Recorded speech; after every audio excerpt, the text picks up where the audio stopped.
Hi, everybody, and welcome back to the Creative Kindergarten Podcast. My name is Amanda, and I'm an early childhood educator in Ontario, Canada. And today I want to talk to you about art in kindergarten.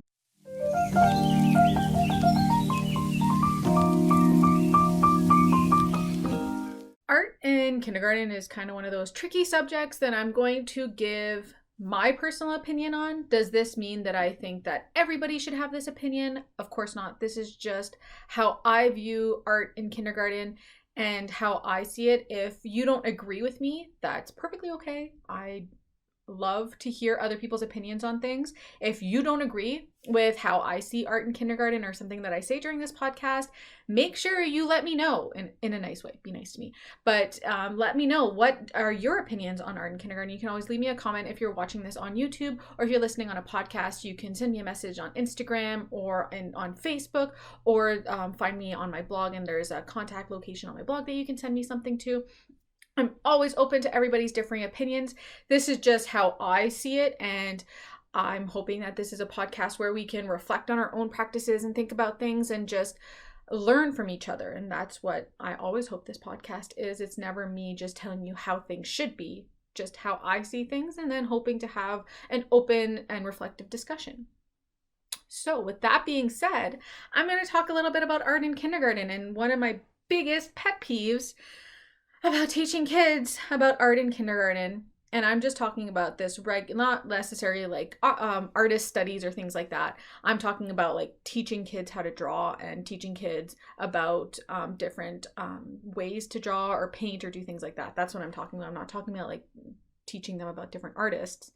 One of my biggest pet peeves, and something I see around all the time, is I think it's a 3-star coloring chart where there's like different criteria that you have to meet in order to be at the top to have those 3 stars. So one of them is, did you color in the lines?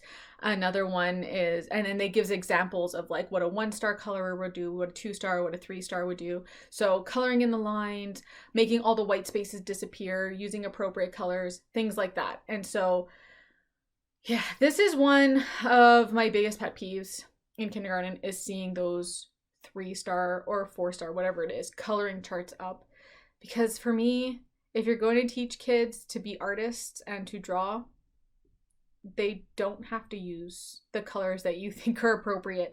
They don't have to use, or they don't have to fill in all the white. They can color outside the lines. Like, look at an artist like Picasso. He didn't follow all those rules, and his art is valued at millions. So I feel like teaching kids to be artists and letting them the freedom to be artists, we can't constrain them to using appropriate colors. Like a tree has to be green, and the sun has to be yellow, because let's be honest, the colors are all like a sun can be all kinds of different colors. You see a sun at sunset, or at or during the day, or if it's cloudy outside, or if it's sunny.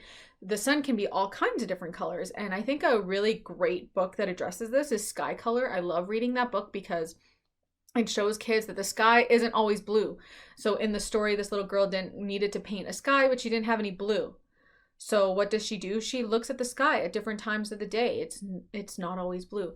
So I think that giving students the choice, the freedom to explore the world through art is so important. And my biggest pet peeve is that 3-star coloring chart, because every time I see that, I just see the constraints that we're putting on children, the ways that they can express themselves. And I really don't like that chart. And I'm going to talk about drawing for different purposes for a second. So I will get to that.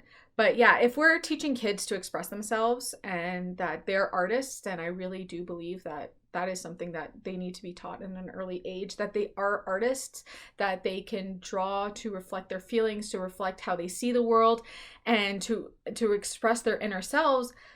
Making them follow this 3-star coloring chart, I really think is not an appropriate way to teach them that. Instead, what I do like to teach them, like if you have a student that's always just taking the first crayon they come across and just doing whatever on a piece of paper and saying they're all done, I think that that is a moment of a teachable moment that you can talk to your students about. So let's say that it is that one student who's always just grabbing a purple crayon because it's closest to him, scribbling a few things on a piece of paper, and then that's it. I think that's a teachable moment where we can scaffold on that and say, okay, well, what other details can we add to your picture? And if they grab the purple crayon again, that's perfectly okay. Maybe we're going to move the purple crayon and we're going to see if he or she picks a different color. Maybe we're going to offer them a choice. Maybe you want to pick a different color to add some details. I think that's really important to scaffold on their learning. It's not necessary that they have to use 3 different colors in their picture, or they have to use appropriate colors, or hey, you're not allowed to scribble. That's all part of the developmental process of learning how to draw, and taking that away from the kids, I feel like it's not a valuable way to teach our students how to become artists and how to show themselves it reflected in their own art pieces. So yeah, I think that teaching students about art and about how to draw is really important. I really think that letting them find their own artistic voice is also super important.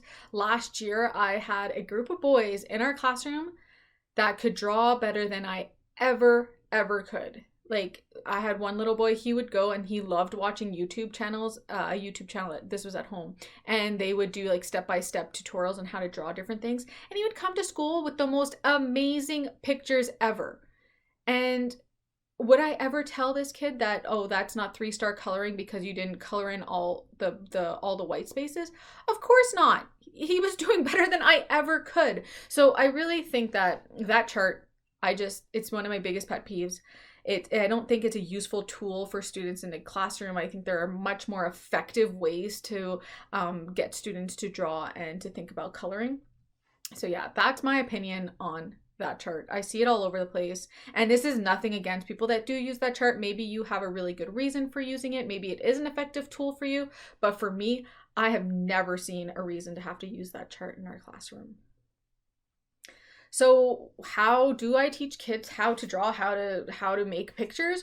Well, we just start looking at shapes. So if I am trying to draw somebody's face, well, what shape do I see as their head? So I see like an oval or a circle. And then what shape do you see their eyes? What shape do you see their lips? So I always look at it in terms of shapes because I am not the best artist. I am not very good at drawing certain things. But I myself use different shapes. So if I'm drawing a cat, what shape are their ears? And so breaking it down into more manageable steps for our students, I think is really important, because it can be really overwhelming when you just tell them like, hey, go draw a cat. Well, that seems like a really overwhelming process, especially to me who can't draw things like that. So just break it down. So do you have to draw the whole cat? Maybe let's just start by drawing the cat's face. What shape should we start with? What other features do you see? Can we add some eyes? Should we add a nose, a mouth, some ears? And just really breaking down the process for them so they don't get overwhelmed with that. So yeah, that's my perspective on just art in general. If you want your kids to draw, you should be giving them different materials to draw with. Don't be afraid to use paint. Yeah, they're gonna get messy. My teaching partner and I, last year, what we did was my husband was donating a bunch of shirts, like his long sleeve shirts. And so I just took those shirts and I cut down the sleeves a little bit so they weren't too long. And if you put it on backwards on a kid, it becomes a smock. So right then and there, the kids could go and paint. If I knew they were going to be messy, I would stick one of those shirts backwards on them so that they wouldn't get paint all over their clothes. But really, it's kindergarten. I expect kids to get messy. I think that that's really what kindergarten is all about. We use washable paint. I mean, it's going to wash out of their clothes anyway. So unless it was picture day, I wouldn't put out paint on picture day. But yeah, other than that, we would just let them get messy with paint. We would use watercolor. We would use paint. We even let our kids use Sharpies. Yeah, we worked up to being able to use Sharpies. Our kids knew that there was markers that they could use, whatever, willy-nilly, whatever they wanted. But sometimes we would take out the Sharpie, because the black Sharpie, to add details to pictures, especially if they used crayons and things like that. If they wanted to go over the lines with dark marker, sometimes the Sharpie is what really did the trick. So yeah, our kids learned how to use Sharpies, and they knew that when we took out the Sharpies, these were the Sharpies that if you get on our clothes, it doesn't come out. So we're going to be really careful with these. We're going to be careful with this tool. And they would use Sharpies, no problem. So building up and supporting your students through that process of letting them use the different tools when they're learning to draw, when they're learning to color, I think is really important. So We would also use things like loose parts to make pictures. So it doesn't have to be a permanent picture. I think we called it transient art, where you can make a picture out of just objects and you can take a picture of it and then take it apart and then start again. So that maybe art for some students is not something that they're doing on a piece of paper. It's something completely different. So really exposing our students to different art forms is really important. Letting them explore the different materials, letting them use it, not always having like a prescriptive, like, we're going to make this piece of art today, is really important. We would sometimes just have our easel out with some paint, and we would take a piece of famous artwork and we would put it out on the easel and let our kids, if they wanted to recreate it or if they were inspired by that art, we would let them play with the paints and just draw pictures and things like that. It can be inspiration, but it doesn't necessarily have to be something that they have to recreate, if that makes sense. So yeah, I think the number one thing for developing our students' artistic abilities is just giving them giving them the opportunity, the permission to just explore. And you know what, if it's not what you wanted it to come out to be, we can just try again and things like that. And building up their confidence in it. Some kids are automatically like, I can't draw that. Well, let's just try. I know I can't draw, I don't know, a dog or even a sloth. I can't draw those kinds of things, but let's just try it together. And I'm not a great artist, but I like to draw. It's calming to me. And what can we draw together, and how can we figure out how to draw it? So yeah, I think building up their confidence, giving them different opportunities, permissions to make mistakes, and maybe even to get a little bit messy, and just trying out new things is really important. Another thing that I really love to do with our students, and this isn't something that they have to do all the time, but I love doing directed drawings. So this is one of those times when they have to follow the directions. So they're not free to explore their own things, but they're following the directions to get a certain end goal. So we did one, it was a scarecrow, I think, last year. What else did we do? We did a scarecrow. I think there was a snowman. So basically what it is, in case you've never seen them, you have step-by-step directions on how to draw a certain thing. So a scarecrow. And those are really great for when you want to teach students how to draw certain things. So if they aren't very confident in themselves, doing a directed drawing is a great opportunity for them to build up those skills. And it's also great for their listening ability. So they usually, with my directed drawings, what I do is we do them as a whole group, and they have to listen to step by step what I say. And this is great for building up their stamina skills, their abilities to listen to multiple step directions. So it'll literally be like, draw a circle at the top of the page. Add 2 small circles for the eyes. I'm just making these up. Draw a rectangle for the neck. And really like step-by-step directions on how to draw the scarecrow, so that we all end up with a finished product that kind of looks like the scarecrow, but they don't all look the same. And then we would give them something like oil pastels or chalk pastels to color it in, so each one would look different by the end. But yeah, those are a great opportunity. I love directed drawings. And then afterwards we would do a lot of them where it wasn't even me that told them how to do it. There's like these pieces of paper that you can print out and put them on a table, and it's just like how to draw an owl, how to draw, I don't know, a narwhal, how to draw a unicorn, and it draws it out step by step for them, adding one detail along every step of the way. And then students would just learn how to draw that certain item. And then I loved seeing that next time when they were doing their own artwork, they would just add an owl or a unicorn into it, because now they knew how to draw that, and it just builds up their confidence. It just builds up their skills in being able to draw certain things. And I really like those for that reason.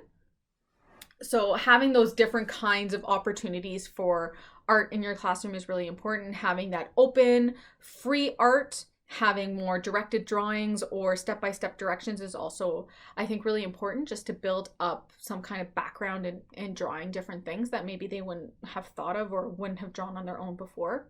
Another thing that we also introduce to our students every year, and I think that this is the hardest concept for students to understand, is that there are drawings for different purposes. And what I mean by that is there's drawing and art for art's sake, and then there could be art or drawing for, let's say, a scientific purpose. So if we are drawing and labeling a tree for science, we want that to be accurate to what we see. So maybe that's where your 3-star coloring comes in, but maybe not even then.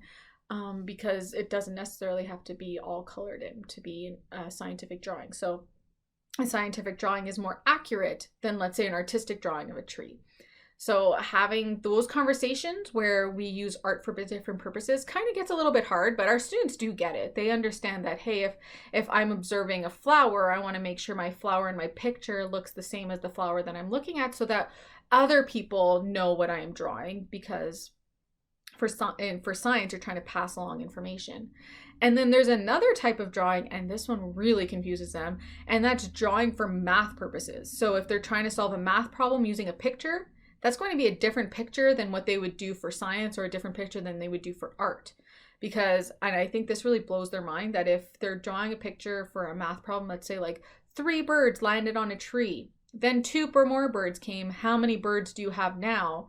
Doing the 3 plus 2, sometimes I have kids drawing these beautiful pictures of these trees and these branches and these detailed birds, and coming in and flying onto the branches. And I have to tell them, like, this is a beautiful picture, but how is this picture helping you solve the problem? Why do you need all these extra details? So trying to tell them that really, to draw a picture for math, it could be just 3 blues. I forget what colors I said for the birds, but let's say it's 3, I think I said 3 bluebirds. So 3 blue circles and then 2 red circles to have a picture of the 2 birds that flew after. That circles can be a perfectly good use of drawing when we're solving math problems. And I think that's the one that they have the hardest time with, because we're working on like building up their artistic capabilities and draw what you want and be free. And then you come to math and you're like, wait a second, we really want to slow this down and we don't need that many details. I think that's when they kind of get a little bit confused, but that's something that we work on with our students, and it kind of starts to sink in, I think, by the end of the school year. But yeah, so making sure that you're talking about the different purposes of art. Why are we drawing? What purpose does it have? Giving them the freedom to explore that is really like a great way to teach our students about art.